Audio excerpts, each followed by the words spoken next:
नमस्कार साथियों, मैं Ganesh Sharma, deputy commissioner government of Rajasthan, आपके अपने यूट्यूब चैनल एथिका एजुटेक में हार्दिक स्वागत और अभिनंदन करता हूं।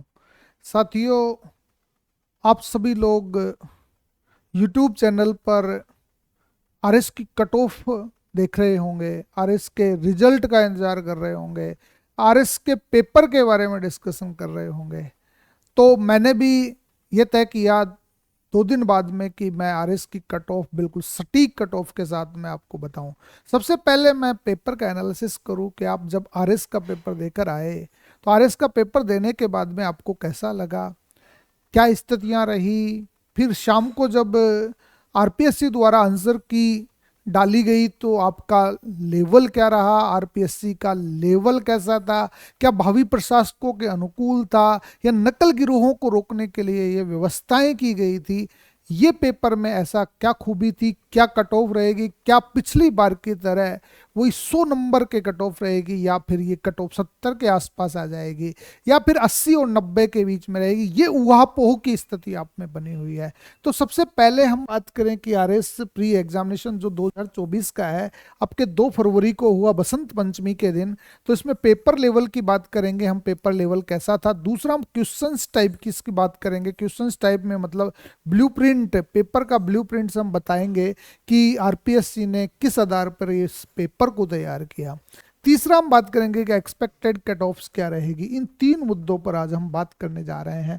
तो सबसे पहले हम बात करें पेपर लेवल की। साथियों, जब मैं आपके ये पेपर लेवल देख रहा था, इस पेपर लेवल का एक ब्लूप्रिंट्स मैंने Rajasthan state and subordinate service का बनाया है। तो इसका आधार पे हम देखते हैं कि आप सब लोग जानते हैं कि आरपीएससी हो, चाहे आरएसएस हो, चाहे यूपीएससी हो या फिर राजस्थान बोर्ड हो या सीबीएसई बोर्ड हो, 10वीं 12वीं के परीक्षाओं का बोर्ड हो, उस सब में जब पेपर सेट किया जाता है तो एक ब्लूप्रिंट तैयार किया जाता है। तो ब्लूप्रिंट इस बार आरपीएससी के आरएएस एग्जाम्स का कैसा रहा, इस बात को जानिएगा। हम जब बात करते हैं कि इंडियन हिस्ट्री की बात करें साथियों, इंडियन हिस्ट्री से इस बार टोटल 10 प्रश्न पूछे गए थे। टोटल 10 प्रश्न थे। 10 प्रश्न बिल्कुल जनरल अंडरस्टैंडिंग बेस्ड पर आधारित थे। आसानी से 10 प्रश्नों का सवाल का जवाब दिया जा सकता था, 10 प्रश्नों का उत्तर दिया जा सकता था।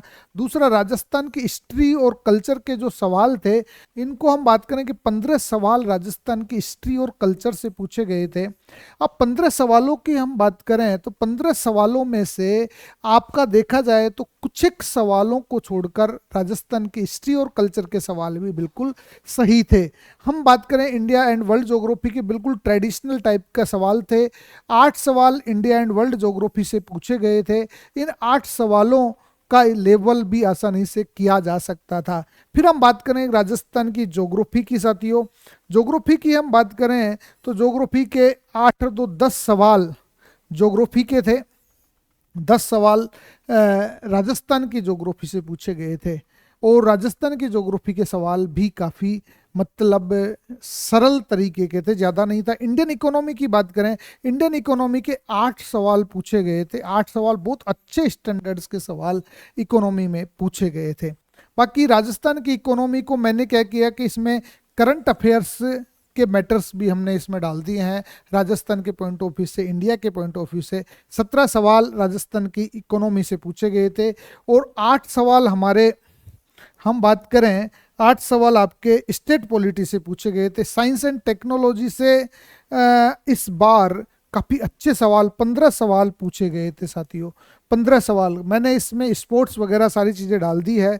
और बाकी के मैथ एंड रीजनिंग में साथियों, आपके मैथ एंड रीजनिंग में जो सवाल पूछे गए थे वो बेसिकली 20 सवाल, 20 और 21 के आसपास सवाल पूछे गए थे।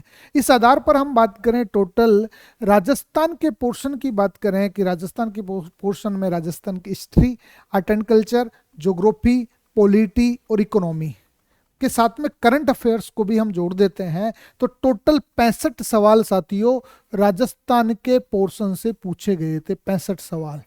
ये 65 सवालों में करंट अफेयर्स के सवालों को जोड़ते हुए माने तो राजस्थान का पोर्शन इस बार काफ़ी यूँ समझिए कि सरल नहीं तो एक ठीक ठाक लेवल का था।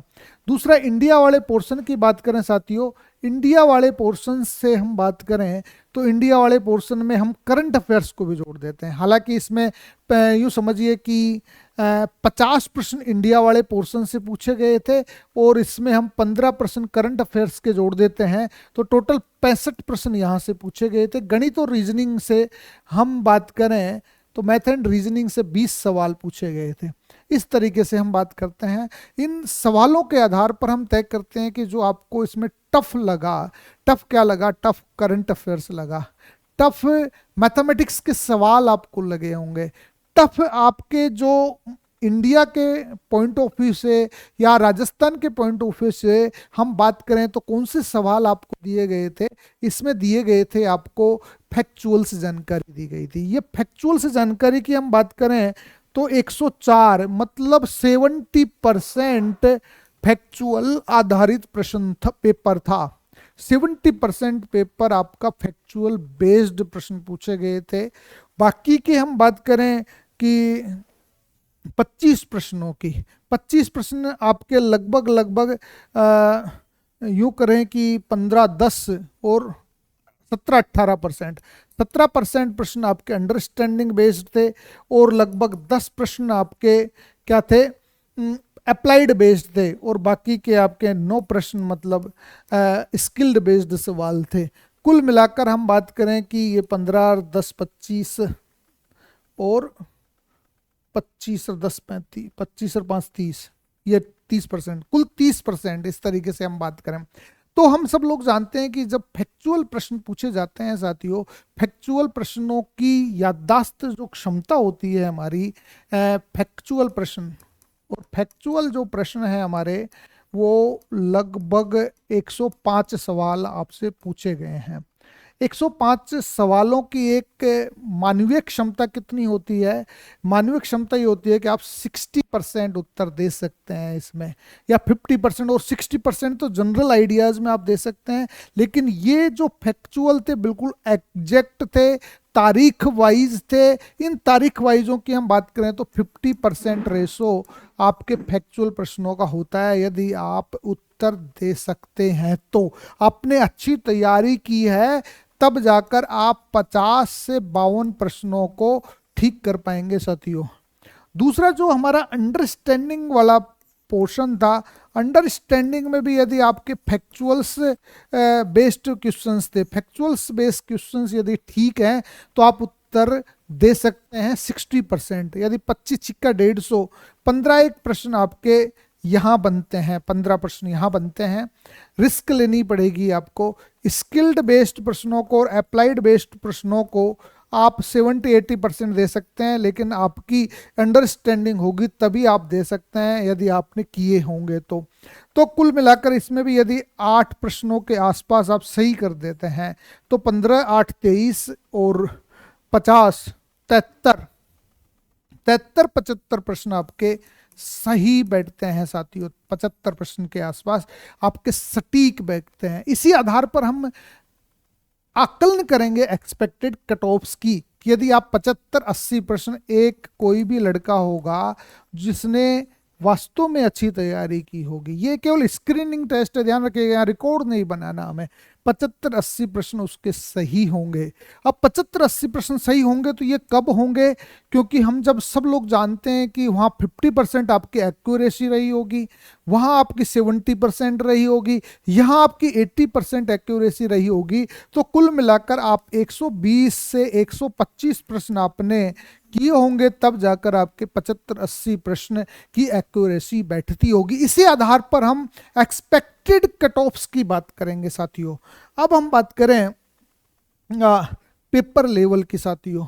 Paper level RPSC, UPSC, RSSB के पुराना स्टैंडर्ड से बात करें तो किस आधार पर ये पेपर था? पेपर हम बात करें आरपीएससी का लेवल, तो हम नहीं मान सकते कि आरपीएससी अपना लेवल भूल गई इस पेपर में। ये जब 2013 में आपको पता हो अमृतलाल कांड हुआ था, टिपाई हुई थी, उस दौरान आरपीएससी ने एक बड़ा जटिल पेपर बनाया था। उसी तरीके का पेपर आरपीएससी के द्वारा नकल गिरोहों को रोकने के लिए शायद ये पेपर बनाया गया हो, कदाचित ये पेपर बनाया गया हो। इस बात को हम जानते हैं कि ये पेपर भावी प्रशासकों के अनुकूल नहीं था। आप सब लोग जानते हैं कि राजस्थान का सबसे बड़ा एग्जाम राजस्थान राज्य एवं अधीनस्थ सेवा परीक्षा का एग्जाम्स होता है। इस परीक्षा में आपका अंडरस्टैंडिंग लेवल बहुत जरूरी होना चाहिए। आपका अंडरस्टैंडिंग लेवल अच्छा है तो आप साथियों क्या कर सकते हैं कि भावी प्रशासक बन सकते हैं, आप अप्लाइड प्रश्नों को कर सकते हैं। क्या आरपीएससी ऐसे भावी प्रशासक तैयार कर रही है? जो रट्टू लोग होंगे वो इस परीक्षा में पास हो सकते हैं? कदाचित नहीं। यदि वास्तव में आरपीएससी ने नकल गिरोहों को रोकने के लिए प्रयास किया है तो भविष्य की जो प्रशासकों की पीढ़ी है उसको इस पेपर से नुकसान हो सकता है। भावी प्रशासक जो हैं, वास्तव में प्रशासक हैं, वो इस परीक्षा में नहीं आ पाएंगे। इसमें काफी बड़ा उलटफेर होने वाला है, इस चीज को हमें देखना है। बेसिकली ये फैक्चुअल बेस्ड प्रश्न, बिल्कुल एग्जैक्ट बेस्ड प्रश्न इसलिए पूछा गया है क्योंकि आरपीएससी नकल गिरोहों को रोकना चाहती है। सरकार का भी मोटो यही था कि नकल गिरोहों को रोके। नकल गिरोहों को रोकने के लिए सरकार ने भावी प्रशासकों के साथ में कहीं आत्मघाती वार तो नहीं कर दिया। इन चीजों को देखने की बाद की बात होगी। तो कुल मिलाकर हम बात कर रहे थे एक्सपेक्टेड कट ऑफ्स की, और आप भी इंतजार कर रहे थे एक्सपेक्टेड कट ऑफ्स की। ये पेपर जो आया है वो कहाँ से आया, इस चीज को हमें देखने की जरूरत है। हम हमारे एथिका एजुटेक में करंट अफेयर्स के मैटर्स को बताते आए थे, हमने हमारा मैटर्स भी तैयार किया था। अधिकांश प्रश्न हमारे करंट अफेयर्स के वहां से आए। राजस्थान का जो पोर्शन था साथियों, राजस्थान का पोर्शन, हमने जो किताब राजस्थान का इतिहास की, कला संस्कृति की, पॉलिटी की जो किताबें हमने छापी वहां से आया। और राजस्थान की इकोनॉमी में हमने पहले ही कह दिया था कि इकोनॉमिक सर्वे इस बार धोखा देगा और इकोनॉमिक सर्वे से प्रश्न नहीं आएंगे। वही हाल हुआ इकोनॉमिक सर्वे का साथियों। तो हम बात करें इस सर्वे में, तो सबसे पहले हम बात करें कि हमने अभी आपसे बात की थी, वो बात ये हुई साथियों कि cut off, expected cut off आपकी क्या रहेगी। एक्सपेक्टेड कट ऑफ की हम बात करें तो 75 प्रश्न यदि किसी भाई के सही होते हैं जो वास्तव में गंभीर रूप से तैयारी कर रहा है, तो वो 120 प्रश्न अटेम्प्ट करेगा, तब जाकर उसका 75 प्रश्न सही होंगे साथियों। 75 प्रश्न सही होंगे, ये जनरल कैटेगरी की बात कर रहा हूं। तो उसमें 120 उसने अटेम्प्ट किए हैं, तो 25 और 20 45 प्रश्न उसके गलत हो गए साथियों। 45 प्रश्न उसके गलत हो गए हैं। ये एक बहुत अच्छे स्तर की मैं बात कर रहा हूं। तो जब गलत हो गए हैं तो 15 प्रश्न आपके नेगेटिव मार्किंग में कट गए, तो आपका कितना रहता है, 60 प्रश्न बनते हैं साथियों। 60 प्रश्नों का मतलब होता है 80 अंक। मेरे अधिकांश बच्चों से जो गंभीर रूप से तैयारी कर रहे थे उनसे बात हुई, जो बच्चे पहले आरएस सेलेक्टेड थे वापस अपनी रैंक इंप्रूव करने के लिए दे रहे हैं उनसे बात हुई, और जो काफ़ी 2-3 साल से केवल आरएस के लिए तैयारी कर रहे थे उन सब से बात हुई। ये 60 प्रश्न जो हो रहे हैं साथियों, ये बहुत अच्छे बच्चों के हो रहे हैं जो बहुत कम है आज की तारीख में। यदि हम माने ये 60 प्रश्न एक एवरेज प्लस अंक होगा, इस बार एवरेज प्लस अंक होंगे। एवरेज प्लस अंक होंगे तो 60 प्रश्न नहीं साथियों, ये 50-52 प्रश्नों पे आपकी कट ऑफ रहने वाली है। इसलिए मैं general, OBC, EWS, MBS, MBC, ये चारों कैटेगरी के, जनरल के और महिलाओं के कैटेगरी सेम बताने जा रहा हूं। ये कैटेगरी की रैंक आपकी 68 से 72 हो सकती है साथियों। 68 से 72 अंक आपके क्या हो सकती है, कट ऑफ जनरल की रह सकती है। ताज्जुब नहीं होगा। कई लोग हमारे ऊपर वो आक्षेप लगाएंगे कि साहब इतनी कम कट ऑफ क्यों की। हमने कम नहीं, हमने ज़्यादा भी बताई थी। आपको पता हो कि हमारी ईओआरओ का, आप हमारा पिछला वीडियो देखना, उसमें ईओआरओ में हमने बताई थी कि कट ऑफ 105 से 108 जाएगी। 105 से 108 ही के बीच में 107 कट ऑफ रही थी जनरल की, क्योंकि पेपर का लेवल 105 से 108 ही बताता था। ये पेपर का लेवल 68 से 72 ही बता रहा है, इसलिए इस बात को ध्यान रखिएगा। एसटी एससी की कट ऑफ हम बात करें, एसटी एससी की 62 से 66 अंक रहने वाली है साथियों। ये जनरल, एसटी एससी जनरल की हम बात कर रहे हैं। दूसरा हम बात करें एसटी वीमन की, और एससी वीमन की बात करें तो ये कट ऑफ आपके यूं समझिए कि 52 से 56 एसटी की, और इतने ही लगभग यूं समझिए 54 से 58 एसटी महिला की कट ऑफ रहने वाली है। और एक्स सर्विसमैन की बात करें हम, एक्स सर्विसमैन की हम बात करें तो एक्स सर्विसमैन में हम यूं कह सकते हैं कि कट ऑफ लगभग 30 से 34 कट ऑफ एक्स सर्विसमैन की रहेगी। यदि हम वीडो कोटो की बात करें, वीडो कोटे की, वीडो कोटे में जो भी लड़कियां एलिजिबल होंगी वो सब इसमें आ जाएंगी साथियों। एलिजिबल जो भी होंगी, मतलब जितने भी 15 गुना में आ सकती हैं वो चीजें रहेंगी। तो इस कट ऑफ को आप ध्यान रख लीजिएगा कि जनरल की कट ऑफ 68 से 72 रहने वाली है, और आपके एसटी एससी की 62 से 66 रहेगी, और आपके विमन की 52 से 56 रहेगी। विमन जो एससी विमन की 54 से 58 रहेगी। हम बात करें कि एक्स सर्विसमैन की 30 से 34 रहेगी। वीडो की सभी वीडो इसमें शामिल हो जाएंगी जो 15 गुने की कैटेगरी में आती है। तो ये आरएस प्री की कट ऑफ रहने वाली है। यदि आप इस दायरे में हैं तो बिना किसी नानुकुर किए आरएस मेंस की तैयारी में लग जाइए, क्योंकि आरएस मेंस भी जून 2025 में पहले ही डिसाइडेड है। और जो पेपर होगा आरएस मेंस का, वो पेपर भी तथाकथित संस्थान जो कोचिंग इंस्टीट्यूट्स बनी हुई है, जो एक जनरल वे लेकर चलते हैं, तथाकथित यूट्यूबर्स जो बने हुए हैं जिन्होंने अपना वो बना रखा है, तो ये सारी चीजें को ध्यान में रखते हुए आरपीएससी पेपर बनाएगी। और ये पेपर का मानक आरपीएससी ने आरएस प्री में बता दिया है। इसलिए आप अपनी तैयारी जारी रखिए और देखते रहिए एथिका एजुटेक। नमस्कार, धन्यवाद।